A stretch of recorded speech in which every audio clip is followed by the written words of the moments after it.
Isang pagpalang araw sa ating lahat mga kapatid. Ako muli si Ethan Bernal sa Batch 3 at ito ang aking daily devotion. At ngayong araw ay pag-uusapan natin ay kung nabiktima ka na ba ng ghosting o Jesus, the image of the invisible God. At ang ating Bible verse ay mula sa Colossians chapter 1 verse 15. Sasabi dito sa scripture ngayong araw, "The Son is the image of the invisible God, the firstborn over all creation." Mga kapatid, ang daming kabataan ngayon na pati adults ay nakaka-experience na ng ghosting. Yung bigla na lang nawawala, wala man lang closure at walang explanation at walang pasabi. At minsan pa nga ay hindi lang sa relationships na nangyayari ito mga kapatid, and minsan sa friendships din, sa ating family, kahit sa ating mga opportunities sa buhay. Tayo ay naiiwan na nalilito, nasasaktan, na para tayo nagtatanong sa ating sarili na kung ano bang nangyari sa atin at bakit nawala. Pero ngayong araw, pag-uusapan natin ay kung i-connect ang feelings na yan sa truth na galing sa Colossians chapter 1 verse 15. Kasi mga kapatid, minsan ay ating iniisip na si God ay parang ganun din, invisible lamang, silent, minsan parang hindi present ang kanyang presensya. Pero minsan sinabi na rin na, Lord, nasan ka ba? Hindi kita makita, hindi kita maramdaman. Dahil hindi mo siya makita physically, minsan na-feel mo na parang nag-ghost tayo ni Lord.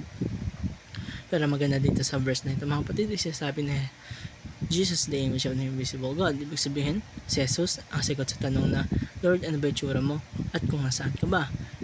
Kung gusto mong malaman kung ano nga ba si God at kung paano siya magmahal, paano siya magpatawad, kung gaano siya ka-gracious, kung gaano siya ka-personal, tingnan lamang natin si Jesus. Siya yung invisible picture ng invisible God. Hindi siya ghoster, hindi siya mysterious na bigla-biglang nawawala sa buhay, hindi siya nagdi-disappear. At doon pumapasok ang konsepto natin for today na Jesus reveals the God we cannot see. Sa kanya na nagiging visible yung character, power, and glory ni God. Hindi lang siya reflection, siya yung exact representation ng nature ni God. Ang kanyang mga actions, compassion niya, at pag-reach out niya sa mga outcasts, yung pag-heal niya, yung kanyang pag-comfort, at lahat yan, it shows that what God is truly like. Hindi siya cold, hindi siya distant, hindi siya passive. At meron tayong teaching ngayon dito mga kapatid na matututunan. At isa dito ay God is not distant but near and personal. Pag sinabi natin near, hindi lang siya parang near na physically malapit.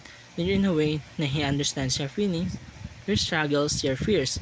Kaya nung dumating si Jesus dito sa mundo natin, He became Emmanuel, God with us. Hindi siya nagstay sa heaven para lang i-observe tayo. Bumaba siya sa atin, nag-college siya kasama ng mga tao, kumain siya kasama ng mga tao, nagpag-usap siya, nag-care, nag-encourage. Ibig sabihin ni God wala ay hindi yung tipo na bahala ka dyan na parang coaster.